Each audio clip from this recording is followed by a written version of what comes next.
invited to show up at 7. So you could have been invited to show up at 6, and I don't know why. Oh no, but he's innocent. He warned me that he would come in fashionably late. So he warned me. Late. He is the program. He's the That's program. right. He is. There's networking and chit chat. That's right. And then there's the program. There's the anticipation and then the delivery.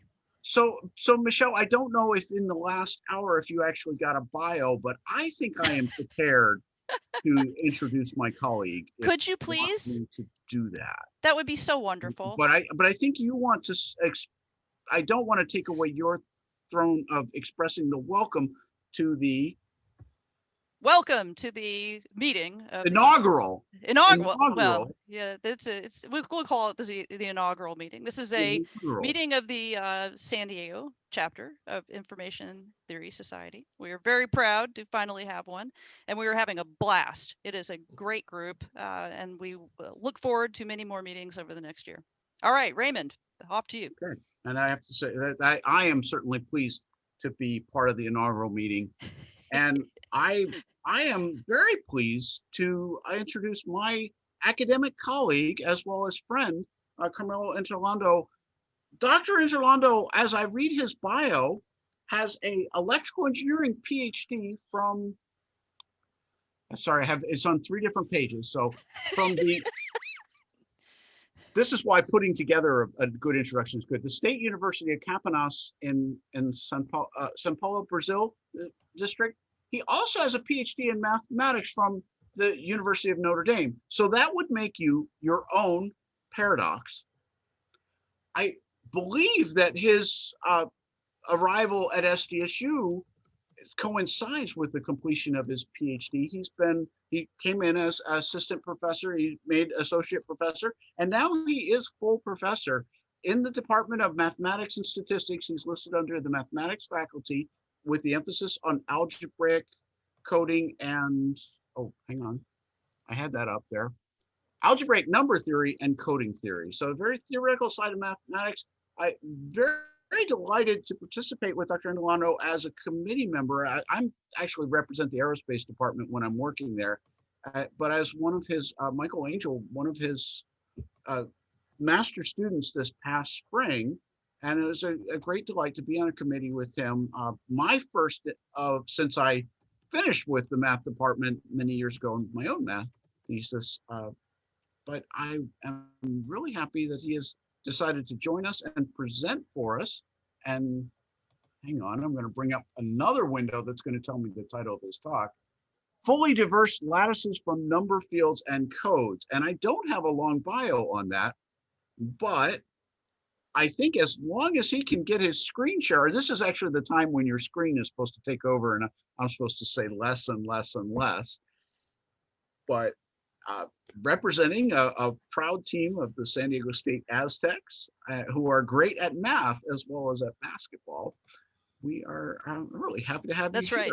And I thank you. What an excellent job. Yeah, thank you. And with that, Michelle can control us to be muted, but it's time to unmute Dr. Interlando. Okay. So first of all, thank you, Michelle and Doug, for the invitation, kind invitation. Thank you, Ray, for the great introduction. As I said, saved me a lot of time. And well, so as Ray pointed out, I am a mathematician, though I do have a PhD in communications, information theory. So the purpose of this talk, is to highlight one aspect of my research. So I see myself as an applied algebraist. My interests are applying algebra, linear algebra, abstract algebra to problems in engineering, communications, and also cryptography. This is due to my dual background, so the background in communications and also in cryptography. So I will see how far we can get. Feel free to stop me at any time. I'll start my screen. I don't think once I start sharing my screen, I'll be able to see the chat. So go ahead, please feel free to interrupt me at any time. So it should, I guess since it's such a small group, we can be very informal. So stop me at any time. That said, I think I'm going to disappear now and start sharing my screen. So, okay. Okay, great. All right. So as Ray already introduced, the title of this presentation, Fully Diverse Lattices from Number Fields and Codes. My job here is to unpack this a little bit for you. So I will first, so the main purpose of this talk, what this is about, it concerns the design of signal constellations for a Gaussian channel and for a Rayleigh fading channel. So the objective is to look at these lattices and see if we can carve out a good constellation, a good signal constellation. So the idea here, when I say good, I mean that the probability of error is as small as possible. It's going to be a talk that is pretty much on the mathematical side, but my hope is that some of you, I've already heard that there are people here with a background in codes, error correcting codes, information theory. Maybe we can, I can provoke you to do something in this area, see if these lattices are good for your purposes. Huh? This is joint work with some collaborators here and the previous and former students. So the talk is basically divided into 5 parts. Half of the talk will be motivation and background. I took the liberty of assuming that people are not familiar with this, so I'm going to devote half of the talk to presenting background, but it won't be until section 4 where I will present some new results, and then in the conclusion maybe some problems for, as I would suggest, some problems for future research. So again, I'm going to delve into this now. I cannot see you, I cannot see your faces, I cannot see your chat, the chat. So please go ahead and stop me at any moment if you'd like to ask a question. So I'll start here with the sphere packing. Here, state problem. Here we seek to determine an arrangement of identical spheres in the n-dimensional Euclidean space, such that the fraction of the space occupied by the spheres that we call density is the highest possible. Let me make sure I can make some notes here on the screen. There is nothing mysterious about an n-dimensional sphere. For example, if we consider the case n equals 4, what do I mean by a 4-dimensional sphere? So this is simply the set of points, x1, x2, x3, x4 in the 4-dimensional Euclidean space, R4, such that their distance to a center is a constant. The constant is going to be the radius of the sphere. So x1 minus c1 squared and so forth, plus x4 minus c4 squared is equal to r squared. So it's the set of points whose distance to a center, the center of the sphere is denoted by c1, c2, c3, C4. So the distance to that center is equal to a constant, which we call the radius of the sphere. So just in case, there's nothing mysterious about that. This is a problem that is that's still open, except for some particular cases. The case n equals 1, when the dimension is 1, 2, 3, 8, or 24. There's a little bit of history that goes with this. So my job now is to give you a little bit of background, a little bit of history on these dimensions, and then how we move from here to lattices. Huh? So just to make this a little more concrete, here is the two-dimensional sphere packing. So this is the best way that we can pack spheres in 2 dimensions. You can see the centers of the spheres spaced like they are equally spaced like this, but they are staggered, just like I hope you can see what I am drawing here on the screen. So, and then so the structure that we obtain, it looks like that honeycomb. So it's so this is the densest way of packing sphere, the circles in 2 dimensions in this case, and the density of this packing is 90%. So this covers 90% of the space. There's a long history about this. So it started with Lagrange in the 1700s, who conjectured that this would be the densest packing. In fact, he proved that this was the densest lattice packing. I will mention lattice again, but it was not until 1910 and then finally 1940 that the problem was completely settled. Now we have the moving on to the 3-dimensional packing. This is a very exciting problem. This, in fact, this is Hilbert. This is part of Hilbert's 18th problem. So Hilbert asked for the densest sphere packing in three dimensions. There is a little joke that goes with this. It has been known to engineers and physicists for millennia that the way that grocers pack oranges is the best one. We say that physicists and engineers knew that, but it took mathematicians 400 years to prove this fact. The fact that the best way of packing oranges is in this pyramidal way.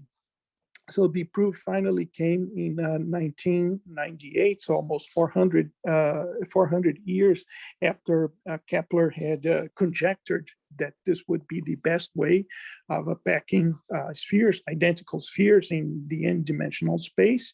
And this is a computer-assisted proof. Most of the cases have been verified, and it's nowadays widely believed that this is really true. What did I? Okay, yeah. Let's move on. So,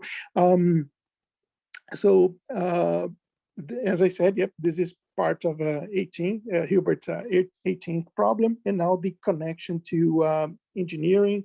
One of the important applications is to design of signals for data transmission. So it has been known since the work of Claude Shannon that designing a signal. Oh, just one moment, I'll step back a little bit.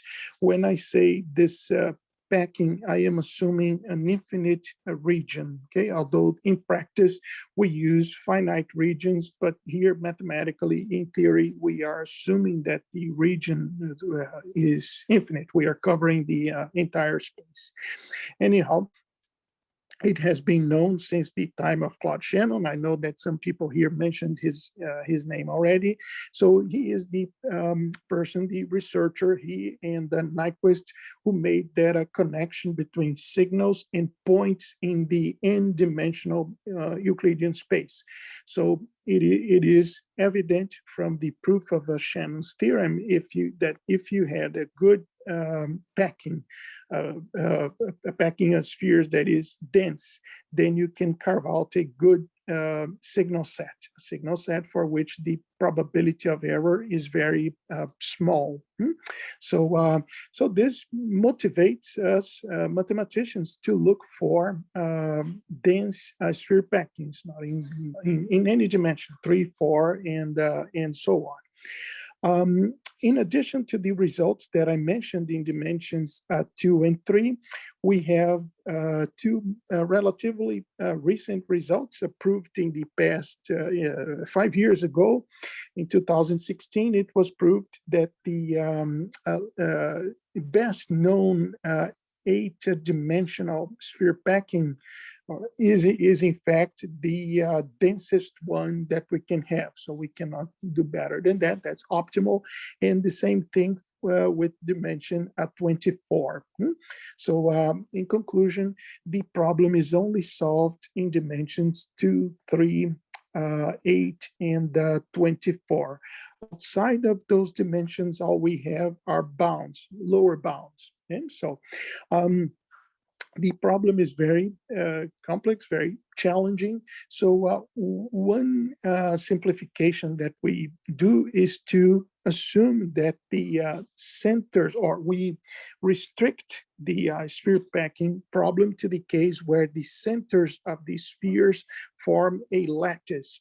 So a lattice here is what we call a discrete subgroup of R to the n of rank n. So by subgroup, I mean that the difference of two centers is always a center. So that's that notion of groups that we learn in elementary abstract algebra. It's discrete.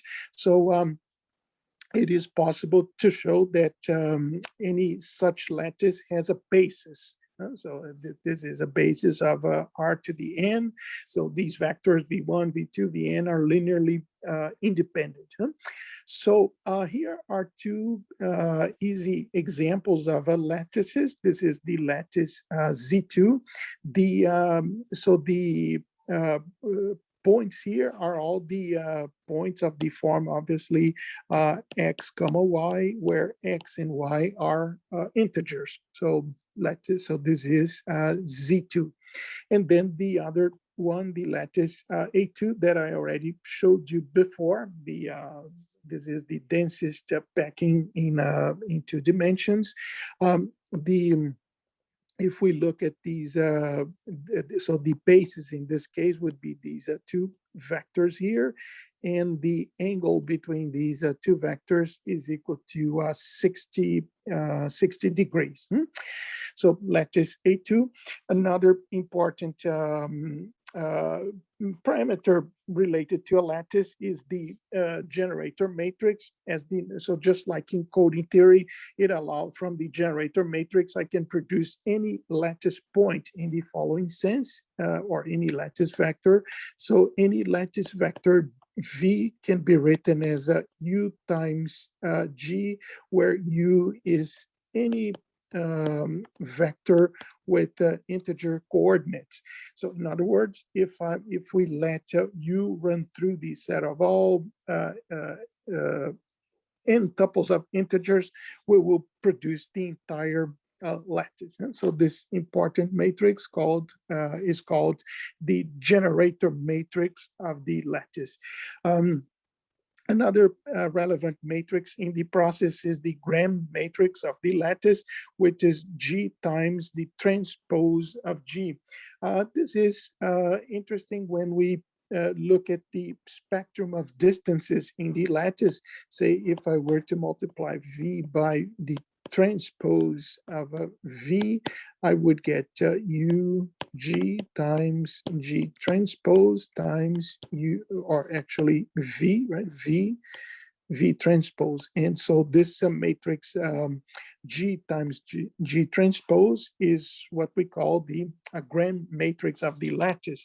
So in other words, associated to a lattice, we have this quadratic form, so integer quadratic form, V transpose MV. So actually this should be, I should have written U here instead of a V. So this is going to, because U is going to be free. You can be any tuple, any n tuple of integers.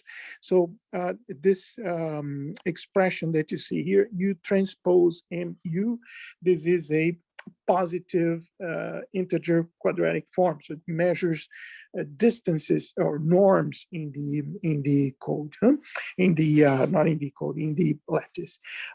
This other set P that you see defined here is called the fundamental parallelotope for the lattice. So in the case of Z2, the fundamental parallelotope is this shaded area that you see here. In the case of A2, we have, so the combination of these two vectors, this other shaded area that I am drawing right now. So the fundamental parallelotope is a building block, which when repeated many times will fill the whole space with just one lattice point in each copy. I'm mentioning the fundamental parallelotope because this is relevant for when we calculate the density of the associated sphere packing. I will mention this very shortly. So lattices are familiar structures, as I already mentioned, to coding theorists and the cryptologists. So the interesting lattices is not just for the design of signals for Gaussian channels, Rayleigh fading channels, but also they have been used more recently in post-quantum cryptography. There are just our curiosity. In post-quantum cryptography, we design crypto systems, and then the challenge there to the eavesdropper is to find the minimum distance of a lattice. Some of you may be familiar with that problem, some others may not. So when you look at a lattice, yeah, if it is 2, 3-dimensional, 4, maybe 20-dimensional, it is easy to find the minimum distance. By easy, I mean the computational complexity is not that high. But as soon as that dimension grows, that is a very time-consuming problem and actually an NP-hard problem. Of course, and so that is the challenge that the eavesdropper has. This is the challenge that the eavesdropper faces. They need to find, in order to break the cryptographic system, they need to find the minimum norm of a lattice, which is an NP-hard problem. But today we're not talking about that. We're talking about, we are going to cover lattices for which finding the minimum distance is easy. So these are very structured lattices, and like to find them will allow me to calculate its density. Next bullet here, I say that sphere packings can be naturally constructed from lattices. So basically, as you can see here, I could simply draw a sphere of radius 1/2 around the point 10, as I'm doing now. Another sphere of radius 1/2. So the size of the radius is in fact half the minimal distance of the lattice. If I do it this way, the spheres will be non-overlapping. They will be touching in one point only. Same thing here with the hexagonal lattice. So I have my sphere packing here. So I'm just informal.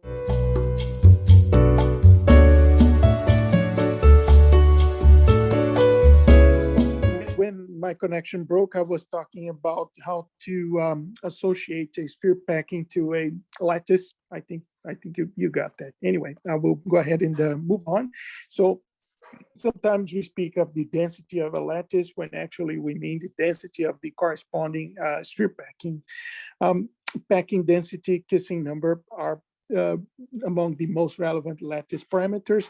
And here is how we determine the density of a lattice, delta, which is of course, the density of the associated sphere packing. It's given by this formula.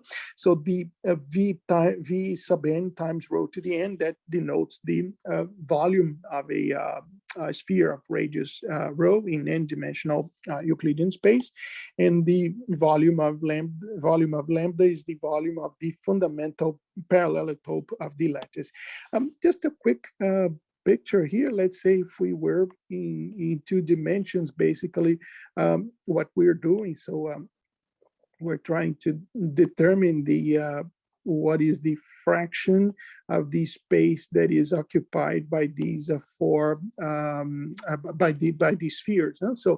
So basically what I'm doing is determining the I'm dividing the volume of one sphere by the volume of the fundamental region, and then I will get the density of the lattice. Just an idea of what's going on here. There is a simpler number because the V sub n is the volume of an n-dimensional sphere of radius 1. That's a constant when we are comparing lattices in the same dimension. Therefore, we simply get rid of that parameter and work with a simpler number, which we call the center density of the lattice. So the center density of the lattice will compare lattices is used to compare lattices in the same dimension. Again, a little bit of history here. The densest lattice packings are only known in these dimensions from 2 through 8. And then a big gap there, and then dimension 24. Remember, we already talked about these dimensions, 2 and 3. We know the optimal sphere packings there, also dimension 8 and dimension 24. In the case of if we restrict the sphere packings to lattice packings, then we know a little more. We know that the densest lattices in 4, 5, 6, and 7 dimensions, they are the best. We cannot do better than that. Why lattices? Why do we focus on lattice packings instead of sphere packings? Well, the problem is a little, not that it's simpler, but we have more tools to attack it. So people have determined lattices from group theory, from codes, from number fields, for example, from algebraic geometry. So there are many tools there to attack, to determine good lattice packings. So that's why we focus on lattice packings instead of the general sphere packings. So, but still, the problem is it's still complicated. For all other dimensions, it's not known whether the current records are optimal. But there are tables out there. There is a site on the web, catalog of lattices, where you can find the densest lattices in many dimensions, thousands of dimensions. It's just we don't know if those are really the densest. We have mathematicians have not been able to prove that those were the densest. So there is a family of lattices that I'm going to talk about here today, laminated lattices. So those lattices up until dimension about 48, 50, they are among the densest, except in a few dimensions. And so that's why we talk about them. So as the name suggests, laminated lattices are built up in layers. So we start with the one-dimensional lattice, the z points of just the integers, integer points, and then at the nth step, we will stack layers of a suitable n-1 dimensional lattice, lambda n-1, as densely as possible. And then we construct the lattice in the next dimension n. So just an idea. I'm not going into details about this construction, but just telling you, laminated lattices are prominent family of lattices, and they will occur in this talk. Other parameters of importance to a lattice are diversity and the minimum product distance. So as I said, density is associated with the Gaussian channel. So if I want the probability of error to be small in the case of a Gaussian channel, I will look for a dense lattice. In the case of the Rayleigh fading channel, I need to look for a Rayleigh fading channel. I need to look at the diversity and the minimum product of the lattice. So what is the diversity of an n-dimensional lattice? It's the maximum integer m less than or equal to the dimensions, such that any x has at least m non-zero coordinates. As the title of this talk said, fully diverse. That means that any point in the lattices that we're going to construct here today, these coordinates are all different from 0. So they have full diversity or maximum diversity. Besides the diversity, now going further, another parameter that we use is the minimum product distance as defined here. So in order for the probability of error to be low in the case of the Rayleigh fading channel, I want my lattice to be a full diversity, and I want the minimum product distance to be as large as possible. Of course, we need to normalize this minimum distance, as many of you can see already. Otherwise, we can make this product as large as we want, and then it wouldn't be fair to make the comparison, right? So, all right. So my objective with this in this talk today is to construct lattices of high packing density and full diversity as well. In this work, we're going to use a hybrid method, which involves a combination of error correcting codes and number fields. So it's lattices have been constructed from codes, and they have been constructed from number fields. In this construction here is a combination of previous methods. Okay? So that's what we are going to do here today. And with this combination, we will get these lattices that are dense and they are fully diverse. The mathematical structures that will be used here are Reed-Solomon codes. As I already heard, some of you have worked with codes, information theory, and cyclic number fields of an odd degree. I will take a brief pause here. If you have any questions, let me know.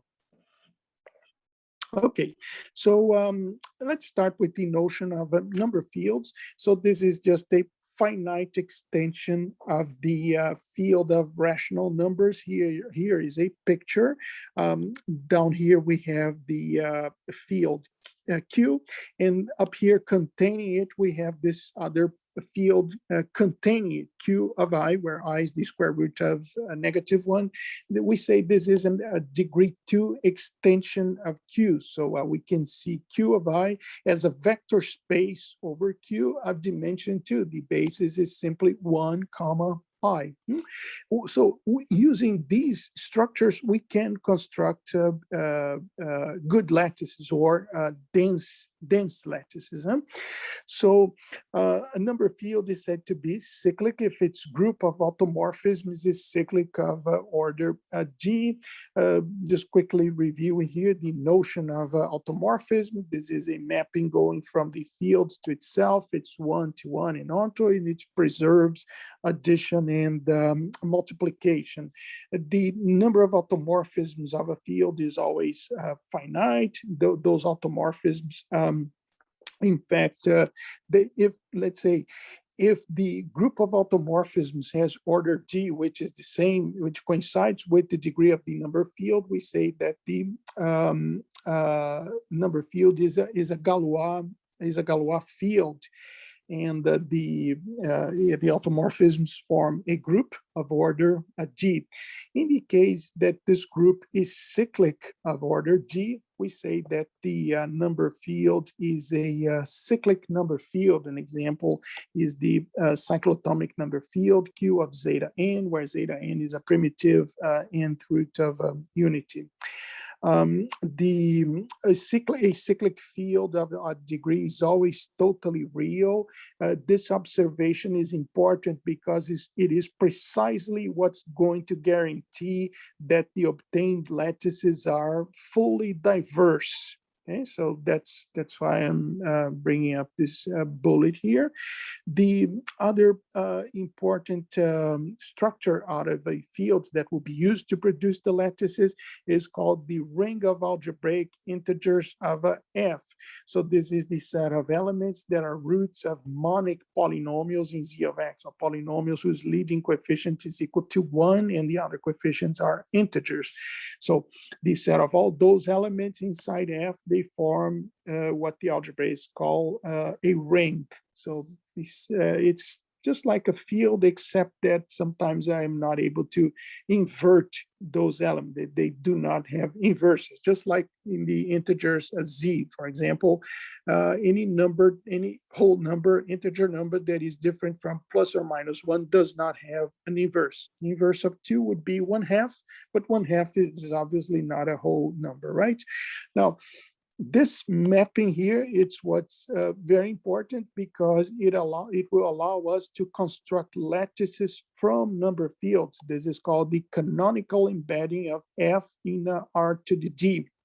Basically, what we do is we map. So we just take sigma f of OF, the ring of algebraic integers, and this is going to be a d-dimensional lattice in R to the d. So that more generally, as I write here, and suppose that M is a Z submodule of OF. So OF has a basis there, B1, B2, BD.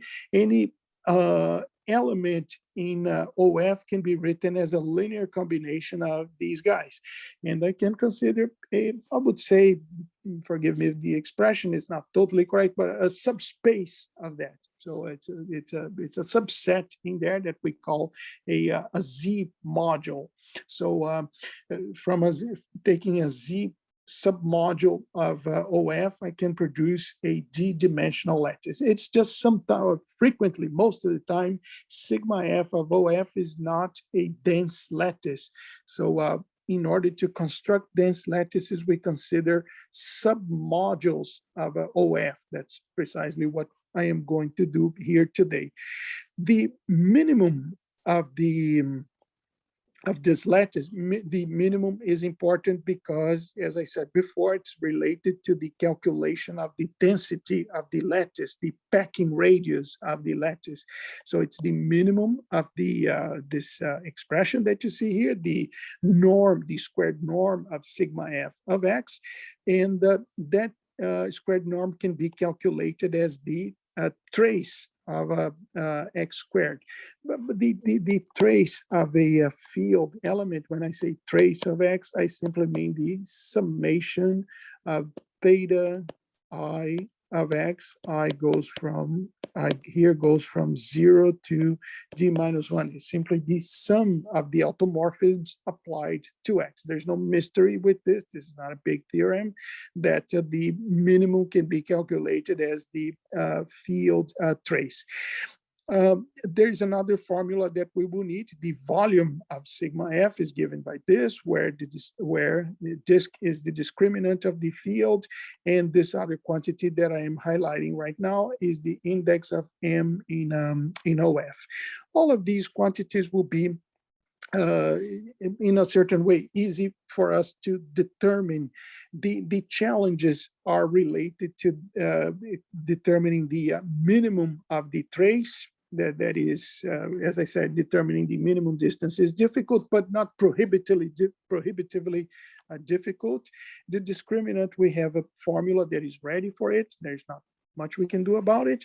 So basically our challenge here will be to control this quantity, because this is going to appear in the denominator of the center density and the minimum distance. So I want the minimum distance to be high because I want a high packing radius, and I want this quantity that I'm circling to be small, because that's going to appear in the denominator, as you can see here in the expression that I am circling right now. So you see here the packing radius, the half of the minimum distance raised to the power d, and then in the denominator we have the volume of the fundamental parallelotope of the lattice.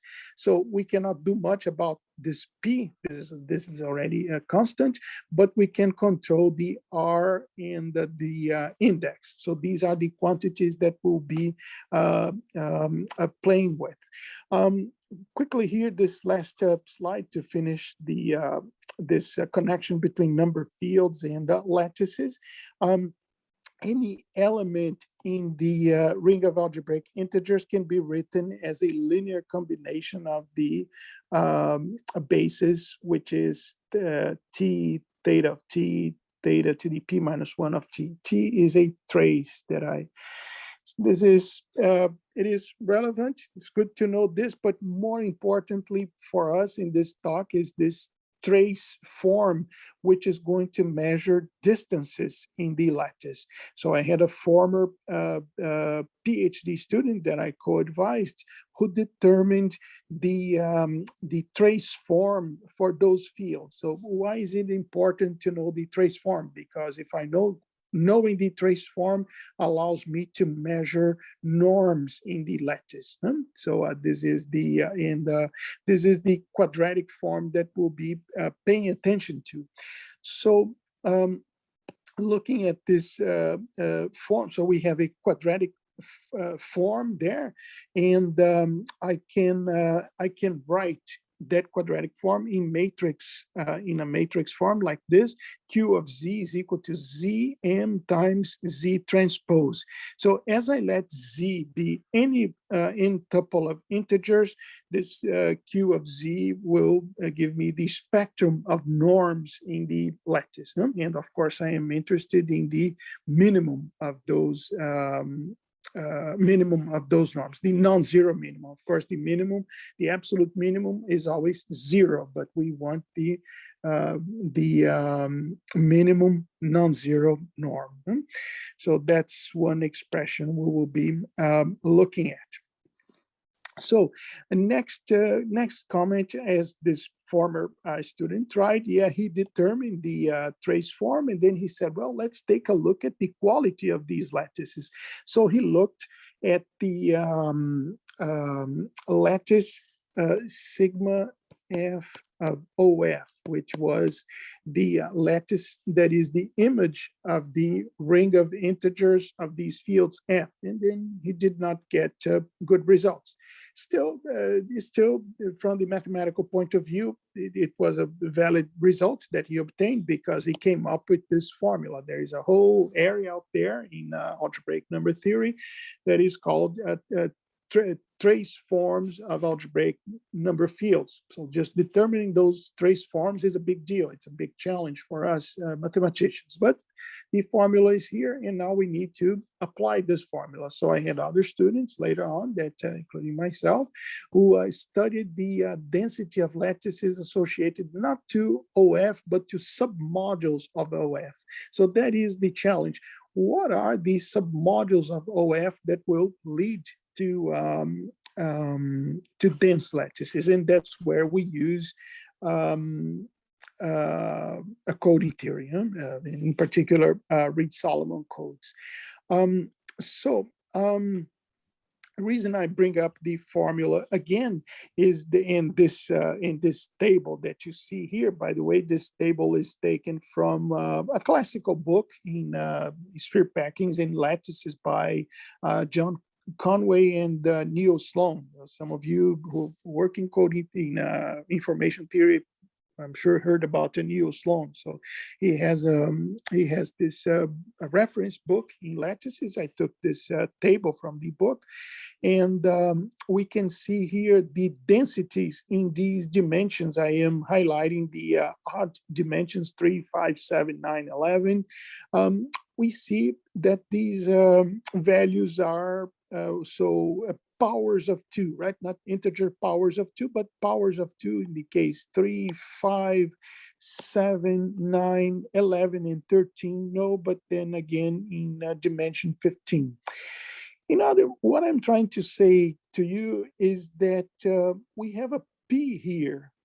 So if I somehow I need to get rid of that. If I want this number to be a power of 2, I need to get rid of this P. This prime number. This prime number is what we call the conductor of that number field. It's the smallest. So my number field is F, and P is the smallest positive integer such that F is contained in the Pth cyclotomic field. So we have a result in algebraic number theory that guarantees the existence of that field. So so that P is called the conductor. So I need to get rid of that P. So for this, I am going to consider these special submodules M. So I'm going to try to involve the P again here in the denominator with hopes that the P will appear in the minimum of the trace. This way I'll be able to cancel out these P's and then be left with the 2. So that is the intuitive idea that me and my collaborators had when we tried to figure this out. So in order to come up with this module, we used Reed-Solomon codes. So the module will essentially be described as the kernel of a transformation. So we will want to find the set of all, as I am highlighting now, V0, V1, Vn, Vd minus 1, is such that that vector times the transpose of H is equal to 0. H is the parity check matrix of a Reed-Solomon code. Stepping back a little bit here, so we start with the field FP. So this is the finite field having P elements. Addition and multiplication are modulo P, and beta is a primitive d root of unity in this field, and E will be the integer d minus 1 over 2. So this polynomial that you see here, g of x, this is the generator polynomial of a Reed-Solomon code of length d, dimension e, and minimum distance e plus 2. So we know this from coding theory. The parity check matrix of the code is this matrix H that you see here, and this Reed-Solomon code is self-orthogonal. C is contained in its dual. So in particular, what we have here, because C is contained in its dual, C, every time I consider the inner product of a code word with itself, I get 0. So the summation of VI squared is equal to 0 modulo. This is not the 0, the absolute 0, but it's a modulo P. This is equal to 0 modulo P. So the sum of these squares is a multiple of P. Besides that, because I am forcing V times H to be 0, I am forcing that V0 plus V1, etc., plus Vd minus 1. I'm forcing that this is congruent to 0 modulo P. Why am I saying these things? Let's go back to the trace form. This sum that I'm circling now, this is going to be a multiple of P. So you see I have P times P, P squared. This sum here is a multiple of P. When I squared, this is going to be a multiple of P squared. So in the end, my trace is going to be a multiple of P squared. That's what I was trying to tell you a couple minutes ago. I was looking for a module such that this numerator here is a multiple of a P squared, because I want to get rid of the P, but I have to control the index of M in OF as well. Here, the index is going to be P times P times P, E plus 1 times. So it's going to be P to the D plus 1 over 2. This has to do, I'm not going to go into details, but when we study the dimension of of a code generated by a certain matrix H. Remember, it's just the number of linearly independent rows of H. So that index is coming from these rows are linearly independent. That's where that P to the D plus 1 over 2 is coming from.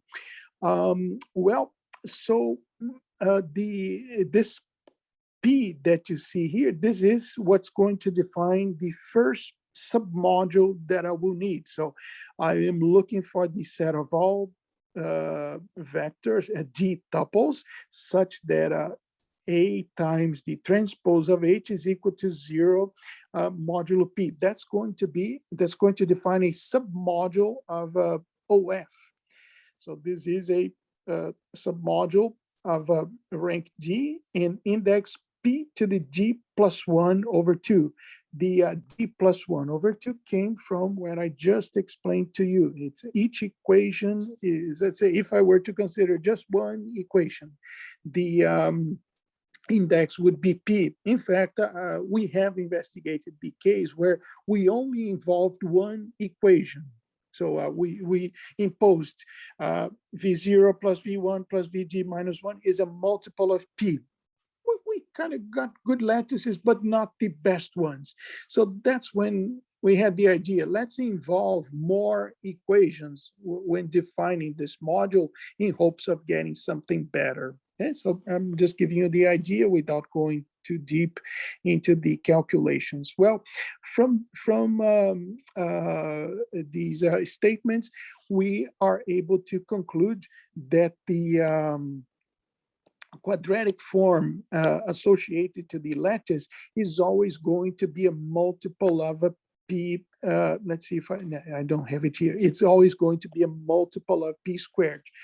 For the reason that I, let's see, where is the trace forms? Right here. For the reason that I mentioned to you, because we are forcing that D tuple, that we are forcing that D tuple, A0, AD minus 1 to be a to belong to the Reed-Solomon code. We know that the sum of the squares of these entries, A0 squared plus A2 squared, is going to be a multiple of P. So in this case, this term here is going to be a multiple of P squared. And the sum of the AIs is a multiple of P. So the square is a multiple of P squared. So then I have the whole trace here being a multiple of P squared. And so with this, we guarantee that every element in the lattice, sigma F, actually sigma F, not of OF, but yeah, of P, this should be P, this submodule that we defined right here. So the norms there will always be a multiple of P squared. And with this, we have a lower bound for the density of the associated lattices, 1 over 2 to the D. So that's one first result. It's not good enough. So I would need to restrict my submodules a little bit further. So please bear with me. I'm just at the point where I will present some new results to you. So the new results actually start here. So this is a lower bound for the center density, 1 over 2 to the D. This is not good enough. Not good enough because do I have the table here? No, the table is, so let's say if we were to take a look at dimension 3, for example, the highest center density is 1 over 4 square root of 2. Let's see if I can write here. Yes, I can. So when D is equal to 3, the lattice that I just presented to you would have center density equal to 1 over 8. So as you see, it's below this value. So not good enough yet. So what what we will do now is consider another submodule. So that's going to be informally speaking, a subset of P in which I can make some progress. I can say something, I can get a better bound for the numerator. So that's what we do. For example, here with, let's do this with dimensions 3 and 5. So here we are going to construct these two lattices is lambda 3 and the lambda 5, which are the best in dimensions 3 and 5. So the basic idea here is to consider the submodule defined by this matrix J sub D. So we define the module as the set of all elements A0, etc., AD minus 1, such that that product times J D transpose is congruent to 0 modulo 4. Why is that? Well, so think of every time I incorporate an equation like this, so I am forcing that 2A0 is congruent to 0 modulo 4. So in other words, I'm forcing that A0 is even. I am forcing that A1 is even, A2 is even, all the way up to A sub D minus 2 is even.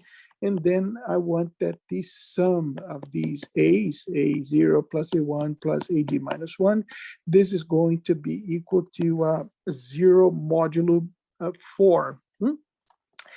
Why this summation? Do I have the, yes, okay, great. I have the form here again for you. I am looking, I want this to be a multiple of 2. In fact, I will get even something even better, because so I forced that the sum of these A sub i's is a multiple of 4. Therefore, the square of their sum is going to be a multiple of 16. So this guy here is going to be a multiple of 16. Let me write this so I know that, for example, just a simple example, A0 plus A1, this is a multiple of 4. So A0 plus A1 squared, this is going to be a multiple, this is equal to 16K. It's a multiple of 16. Then when I do A0 squared plus 2A0, A1 plus A1 squared, this is a multiple of 16. Well, I know that A0 is even, and so is A1. So this whole number here, 2 times A0 times A1, is going to be a multiple of 8. So in conclusion, A0 squared plus A1 squared is going to be a multiple of 8. I am adding a multiple of 16 to a multiple of 8 to a multiple of 8. Therefore, I'm going to get a multiple of 8. So in conclusion, this whole expression here is going to be a multiple of 8, because this guy here is a multiple of 16, and the summation of the ZI squared is a multiple of 8. So in conclusion, this expression is a multiple of 8. And so that's the first proposition that we have. The quadratic form associated to that lattice is going to be a multiple of 8p squared. It's a multiple of p squared for the reasons that we already discussed before. And now you know that this is a multiple of 8. In conclusion, the minimum of the form is going to be at least 8p squared. So when we perform here, when we do the algebra here, we get this expression for the center density of the lattice, 1 over 2 to the d over 2 plus 1. Now we are a little happier, because when we let d, 3, and 5, we get exactly 1 over 4 root 2 and 1 over 8 root 2. Let's see which is exactly the center densities of those lattices, the 3-dimensional lattice and the 5-dimensional lattice. Okay? So we see here, actually, some of you may have noticed this if you're still with me. This is a greater than or equal to sign. So the center density is at least those numbers. However, we know that we cannot do better than those numbers. People have already proved famous mathematicians, that the best center densities in dimensions 2 and 3 are these two numbers. So the lattices that we just constructed are actually lambda 3 and lambda 5. Actually, those lattices are unique. If somebody comes up with another lattice in dimension 3 whose center density is 1/4√2, that lattice has to be homothetic to lambda 3. In other words, by homothetic, I mean one lattice is obtained from another by rotation and scaling, but for our purposes, they are the same lattice. Huh? So in summary, what we have obtained here are two fully diverse versions of these lattices, lambda 3 and lambda 5. So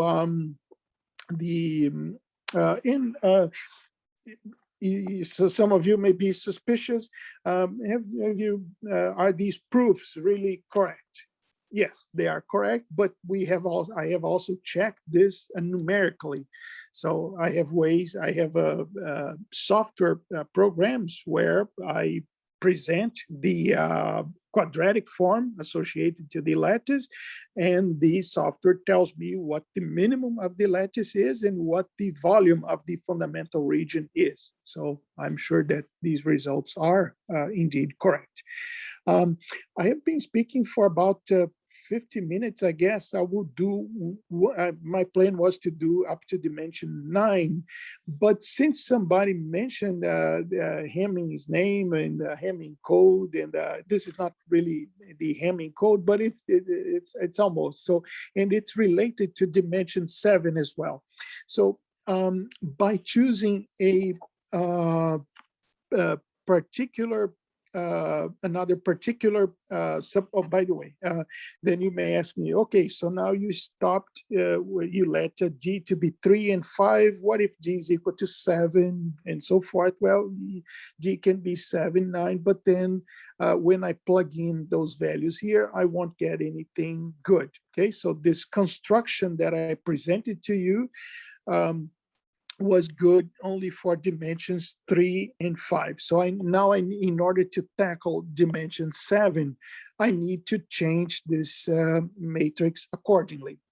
And that's where codes enter. Huh? That's they play a role. So in dimension 7, we considered the parity check matrix of this parity check matrix for the 734 binary simplex code. Actually, this is the generator matrix of a Hamming code, right? So, but a parity check matrix for the simplex code, the 734. So it's a code of a length 7, dimension 3, and the minimum distance equal to 4. Actually, any non-zero code word in this code has weight equal to 4. So the spectrum of distance, the distances of this code is just 0 and 4. The all zero code word has weight 0, and all the other code words have weight equal to 4. So 1, 2, 3, 4, and all linear combinations of them. So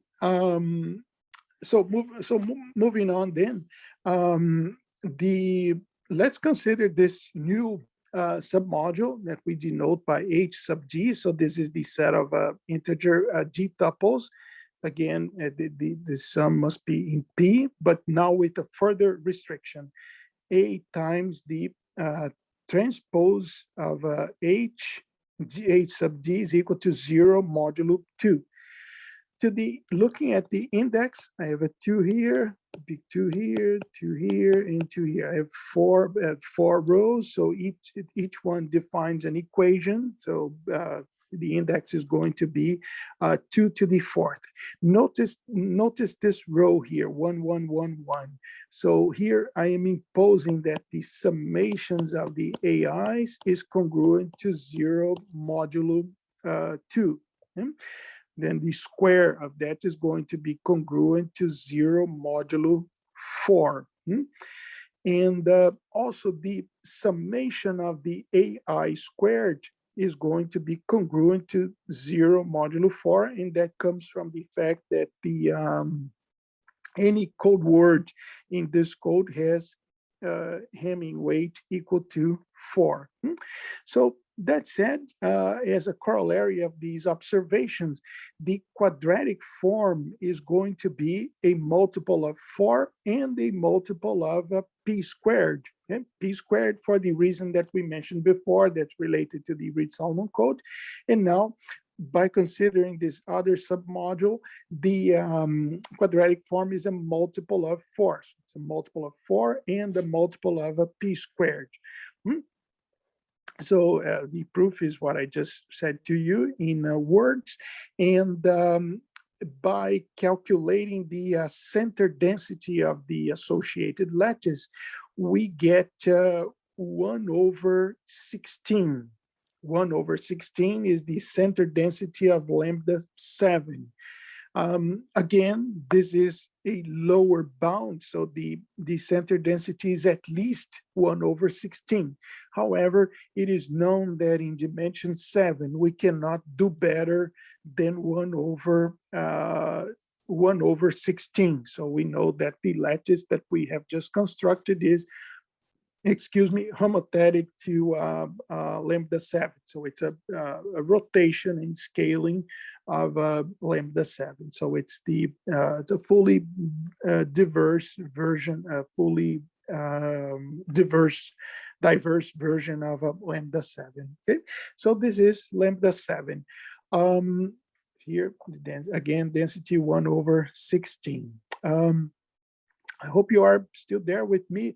I have, in fact, this methodology that I have introduced to you, start with the Reed-Solomon code and then consider other codes.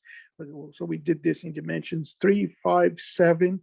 We can do this in dimension 9, 11, 13, and 15 to construct the associated laminated lattices. Okay, so I hope I can speak for, if you don't mind, 5 more minutes, and then I'll present the dimension 9, and then I will conclude the talk. Okay? So in dimension 9, we considered a code over Z4. So it's not a binary code, but a code over the ring of integers modulo 4. So Z4, that is what mathematicians, algebraists call it, the ring of integers modulo 4. So operations here are addition and multiplication modulo 4. This is not a field. The element 2, for example, has no inverse modulo 4. So okay. Those of you who studied information theory and coding theory probably familiar with the codes over Z4. They occupied a prominent role in the early 90s when Neo Sloan and other mathematicians showed that some nonlinear, excellent nonlinear binary codes could be obtained as images of linear codes over Z4. So although in the binary world, those codes are nonlinear. When you lift them to the Z4 environments, they become linear, and then decoding them is supposedly easier. And so that's what attracted a lot of attention back to those codes back in the early 90s. Huh? So anyhow, here we considered a code over Z4 in order to define the submodule. So this was the code that we considered. This was, by the way, this was more of a trial and error type of approach. We did not know which code to look at. One guess here is that if you take the binary image of this code, the code is optimal in a certain sense that it has the largest rate and it has the largest minimum distance for a certain rate. But there was a dose here of trial and error until we got to that quaternary code or code over Z4. So again, the index here is going to be, so we have 2 squared coming from here, 2 squared, another 2 squared, another 2 squared, and finally here just a 2 because it's because the pivot here is equal to 2, so this equation will contribute just with a 2. So the index is simply 2 to the 9th. It is possible to show that for this code, V times V is equal to 0. So when I consider that sum of VI squared, that's going to be a multiple of 4. And so when I do V times the vector 2, 2, 2, I get a 0. So the sum of the V's is a multiple of 2. So in the end, so that's that remark that I was saying, the binary residue code of C9 is a 944 linear code. If you look at the tables, this is the code of when n is equal to 9 and the k is dimension is equal to 4. The minimum distance 4 is the best that you can do. So we were able to show that the quadratic form is a multiple of 4. So the norm is going to be a multiple of 4p squared. And however, just being a multiple of 4p squared was not enough. We could not get to the center density in dimension 9. Let me take you back to the table. In dimension 9, the center density is supposed to be 1 over 16 root 2. That minimum distance for 4p squared is not enough to take us there. But the good news is that, in fact, in the case where P is equal to 19, the non-zero minimum of this form is equal to 8p squared. So, and that is the jump that allowed us to conclude that the center density of the lattice was exactly equal to the center density of the lattice lambda 9. The lattice, we don't know whether a lattice that has the same center density as lambda 9 is homothetic to lambda 9. But in this particular case, it is. Here are some tedious calculations. We were, just to summarize everything, we were able to show that the generator matrix of lambda 9 and not the generator matrix, but the Gram matrix of lambda 9 and the Gram matrix of the lattice that we are considering are related by this, are related like this, where P is a unimodular matrix. So this means that the two lattices are indeed homothetic to each other. So the lattice that we just constructed is a homothetic version, or a rotated version, if you will, of the lattice lambda 9. So I'll try to skip the gory details here, but that's what we concluded. Well, I spoke too much, and this promise, this is my last slide. So as I said before, here in this presentation, I only constructed the lattices in dimensions 3, 5, 7, and 9, but it is possible to produce fully diverse versions of lambda 11, 13, and 15 as well. This is as far as we went. here are some research problems. I hope I can, some of you become curious about this, especially about the fourth point here. Investigate the practical use of the presented lattices when it comes to designing a signal set. So let's say I give you this lattice, and now can someone do some simulations with that lattice, assuming the Gaussian and the Rayleigh fading channels, and then look at the performance of that code? Is the probability of error low? So that's the main problem that I present to engineers, to communication engineers, information theorists. The others are of mathematical nature. Well, the first one, the minimum product distance. So I know that these lattices are fully diverse. Certainly the minimum product distance is non-zero, but how large it is, I have no idea. So that's one problem there for people to take a look at. Because I know that the larger the minimum product distance is, the better the signal sets will be. The other thing, lambda 11 and lambda 13 are not the densest lattices in dimensions 11 and 13. We have these two lattices, kappa 11 and kappa 13. They are slightly denser, not too much. The difference is really a few, not even a percentage point. But it would be interesting to obtain those lattices using the presented method. That's something that we have not done. We have not tried. Maybe it's possible, maybe not. And then investigate dimensions bigger than 17. So we stopped at 15. So how about applying this method to dimensions 17, 19, and so forth? So, well, I think that's all I have. I will stop sharing here, and we'll go back to my Zoom, and and I'm happy to answer any questions. Oops. All right, I can start out. So Okay.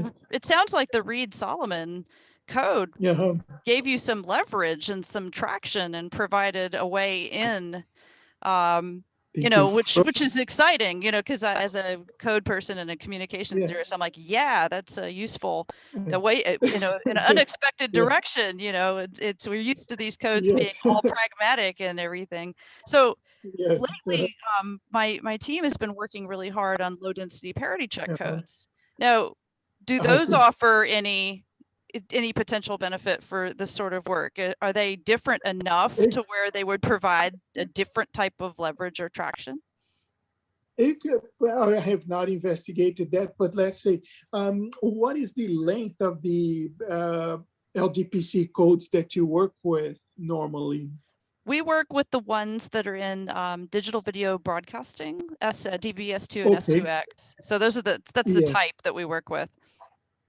But do you recall roughly what the length is? Code word, how many symbols? The ones I presented here, they have a length of 7, 9, and so forth. I wonder. So the reason I'm asking is the length of the Reed-Solomon code is intimately connected with the dimension. So let's say if you tell me that I imagine that those codes have length in the hundreds, then we would be able to produce a 100-dimensional lattice. So maybe we can get something good out of it. The spec is 64,800, so 64,800. Lot longer than, lot larger than the lattice sizes, but there might be something. 64,000. Yeah, but you don't have to use that length. That's just the one for DVVS2. So you don't have to use that size. The largest dimension that I worked with was around 5,000. So okay, but 64. That would be it's a good challenge. Yeah, it's interesting stuff to work with. I have and just I think just to make sure that theorem 4, that main theorem, we should interpret that as a bound. That's a And is it number 4? Okay. yeah, the inequality, the central inequality that you came back to a couple of times. So that bound, is that necessarily like, did you say that that was tightest bound or? Okay, so the bounds that I remember.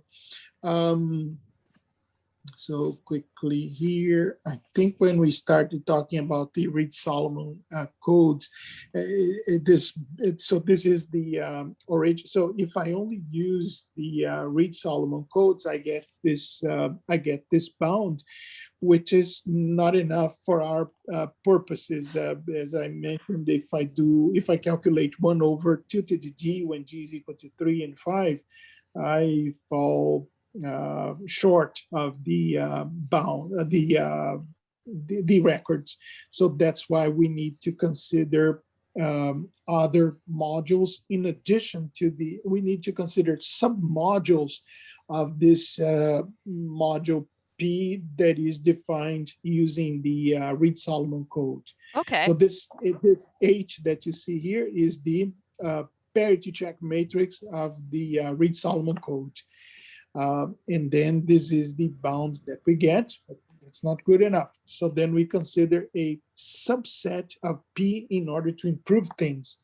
And then central question, well, what subset of P should I consider? That's when we consider other codes and so forth. So, okay, and that was, and then that leads into your conclusion with the suggested research.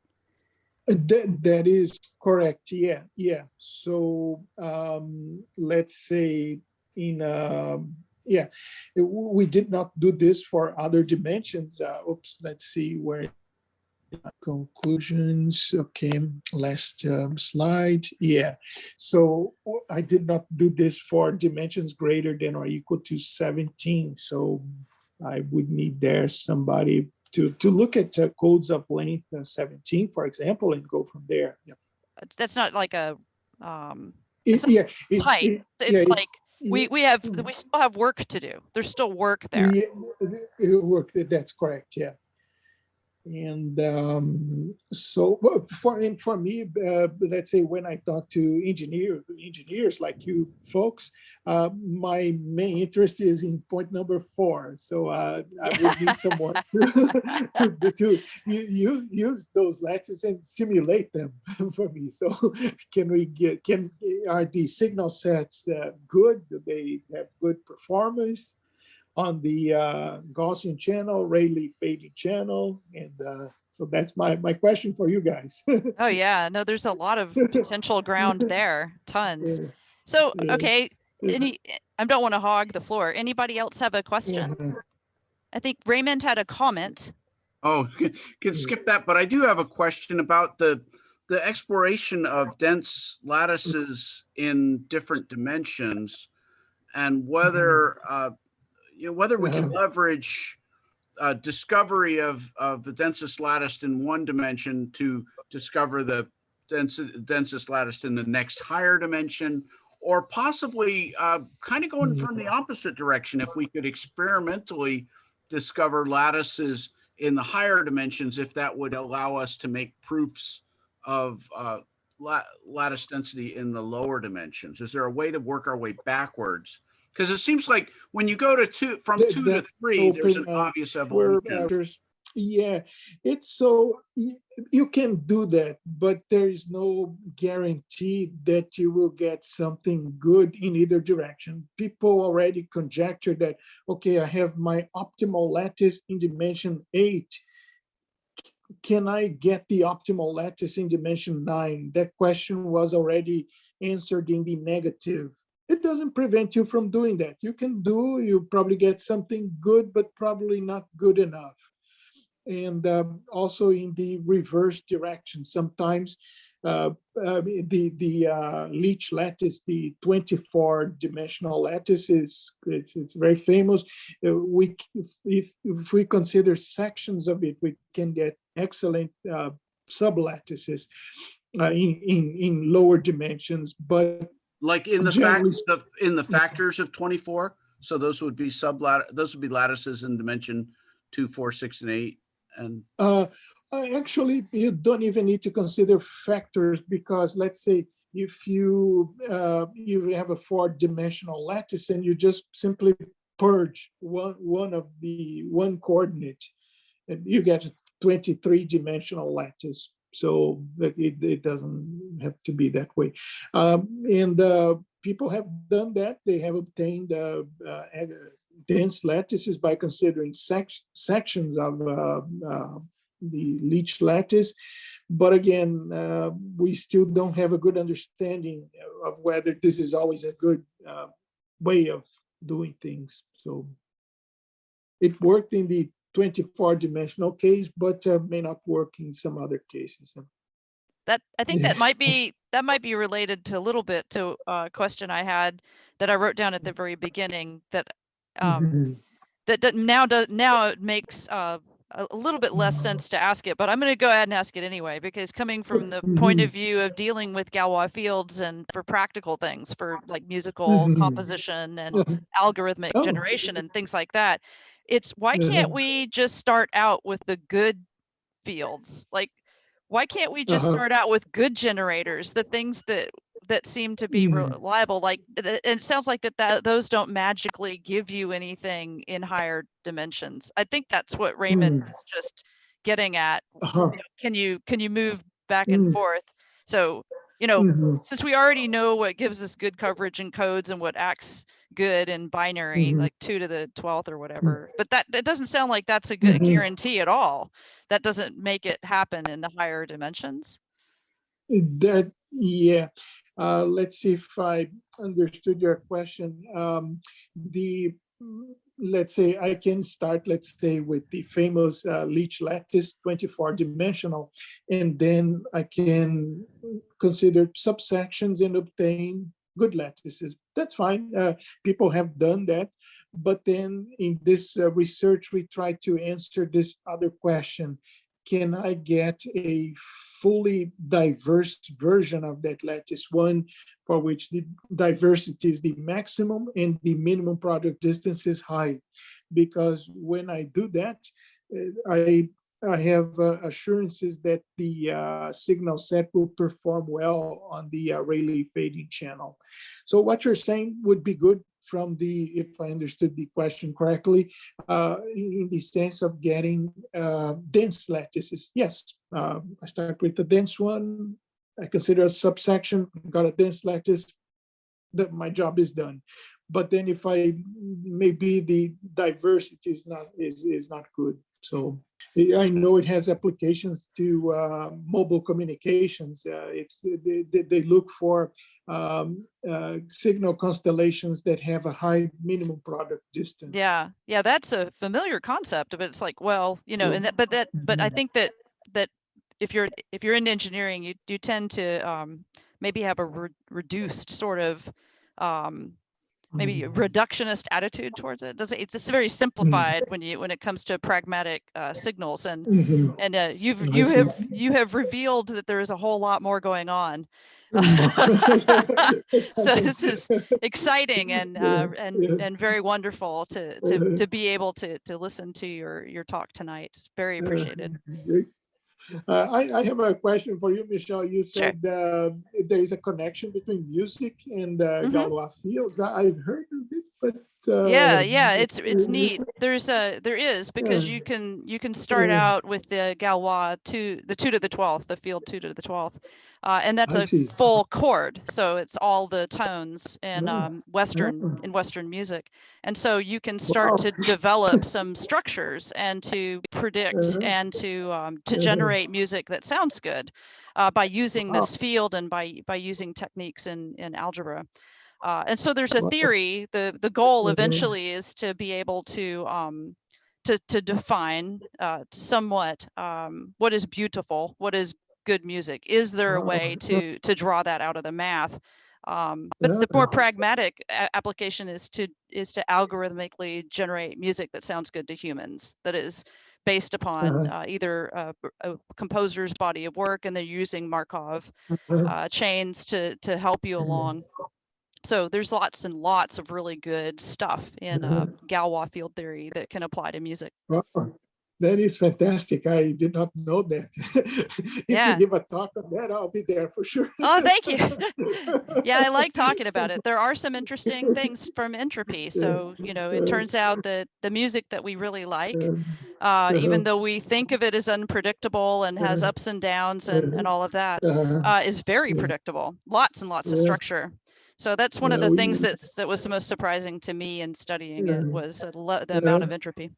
Yeah, I think we want to intuitively say that it's unconstrained because it's artistic, and in fact, this. Yeah, it's surprising that you think of it as very unconstrained and very creative, but the structure is quite dense, and it's remarkable to get the numbers to come out of it. I always hear about this connection between music and mathematics, but I never thought about it in that sense. So, and I'm on an algebraist, so that's pretty great. Yeah, well, thank you so much. This is fantastic. Any other last questions from the vast audience that we have gathered here? You can announce that if somebody else who watches it would like to go back, and I'm happy to clarify any details or go into mathematical details in the future. So, okay. How frequently do you folks meet for this type of event? Oh, that's a very good question. Because we were brand new this past year, and then having meetings over the past year has been a little bit of a challenge. So this is our first full year. So you are the guest of honor at our first meeting of 2021. What I'd like to do is have a meeting at least once a quarter, you know, and try to keep that as a schedule, and then to have other more informal events. So like a technical presentation, but also do other things to help build each other, network together, and get fun things done. Our chapter obligation is that we maintain 2 meetings per year, but those can be joint meetings. And I believe, Michelle, you're CompSoc as well, right? Yes. Yeah. And I'm involved with the Consultants Network. So we may achieve our chapter maintenance through joint meetings in some cases. But the big thing is that we're part of a very special society, and to have a local chapter instance puts us on a relevant map within that society. And I think since we do have ITA here, which are all, well, I think that brings the focus of the Information Theory Society to San Diego at least once a year already. So we're in a good position to possibly influence the society, as well as, you know, by being a prominent chapter. So we got a lot of information theorists, whether they want to come out to a meeting or not. We still have to prove, but it's a good community, and our goal is to have lots of fun and explore things and help each other, and you know, grow the community.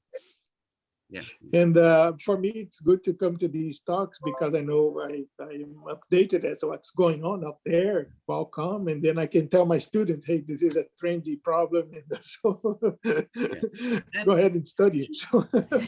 Yeah, just to give another plug for our local, our section, and since the Consultants Network has been very active at getting our participating IEEE members up to senior. So I don't, Dr. Interlando, I don't know if you've gotten to senior member, but we work that engine. We make sure everybody is elevated. It's you just have to have other seniors get it together, and they have to say, yes, you're significant, and certainly. I'm a member of the AMS, but not IEEE. No, I need to rejoin. Hold it. You're not paying your dues for IEEE? I'm not a member anymore. It's been a long since I became a mathematician. I'm a member of the AMS. No. Okay. I just sold you on IEEE membership because disability insurance outside of your employer is a really important thing to maintain. Every time you get that email that says somebody's looking for donated sick days, okay, think about having your own group policy. No, that's not the way to sell it, Raymond. Oh, that's a big, Goodness, come that was a on. big plus of being part of the society, getting that group That grade. is so practical. Oh my goodness. That is so practical. But also, We've got to sell him on the idea of being part of a glorious, wonderful. Well, he's already part of the intellectual community. He's published within IEEE journals. Yeah, so yeah. So it's just one part of the community, little step, maintaining that active membership does get you certain discounts, not discounts on car insurance, but other insurance it does. Actually, it may get you discounts on car insurance. I think it actually does. but life. Okay. And disability, and then also. No, I'll tell you what. Okay, now it'll be a race now between Raymond and me to see who can get their little referral, their card to him, the referral card to him the soonest. And I'm going to enclose like maybe a nice letter and a bribe. So you watch out, Raymond. I'm gonna get him. So I'm actually curious what AMS does locally, but IEEE is pretty active locally. Well, Dr. Interlando, we would love to have you back to talk about your work, and I would we'll talk more on I would love to hear you come back and to speak again. Maybe next time we can talk about cryptography or something. Oh, that would be so cool. That would be wonderful. It sounds all our section meetings are open to the public. There may be a difference when we resume in person in terms of there being a charge for the non-members, which basically means non-members subsidize the pizza for the rest of us. But other than that, you're very welcome to keep coming to all of our events. I'll put him on the list. He's on. Yeah. We're gonna get him. We're gonna get him to activate his membership. I like. All right, very good. Let's declare victory, and declare victory. And you did it, Michelle. You got a meeting off the ground. I'm so excited. This is great. No, you should see my notebook. I've got tons of notes here. Like this was, I've got 4 pages of notes and probably a lot more questions. I have to say, Dr. Interlando, I had Michael Angel's thesis open to get some of the points, and I realized that I needed to read that a second and third and fourth time before tonight. And, then we'll be great to see the evolution of your work and your collaboration and the students. And I'm very happy to hear about the doctoral student that was involved in the trace. Great. Yeah, that was a tough one, but we got there anyway. Very good. All right. Thank you. Please keep me in the loop. Please keep me in the loop, and we'll be in touch. Okay, thank you. Yeah, I will get to work on editing, and we'll submit the recording for your approval, and then we'll post it and share it, and I think that there will be a lot of very positive feedback. Yeah. Great. Thank you very much. Nice to meet you all. Bye-bye. Very good.